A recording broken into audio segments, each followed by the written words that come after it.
Hi friends! Thanks for tuning in. If you like this video, please give it a like, comment below, and take a moment to subscribe to our channel. Welcome to Bannerman, a quiet neighborhood in the northeast part of Edmonton, Alberta. This area is named after H. Bannerman, who was one of the early settlers in the Edmonton region.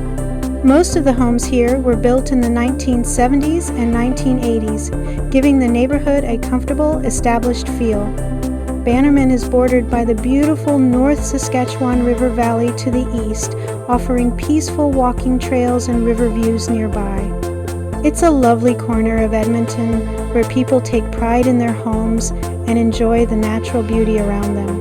Edmonton is a vibrant and dynamic city that serves as the capital of the province and a major cultural and economic hub in Western Canada.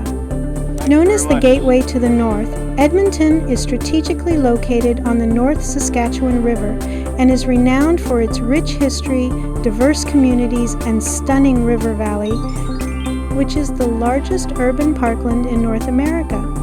Edmonton is also a leader in innovation and education, home to the University of Alberta and a thriving tech sector. With its blend of urban sophistication and natural beauty, Edmonton provides a high quality of life for its residents and a welcoming atmosphere for visitors, making it a truly unique and exciting place to explore.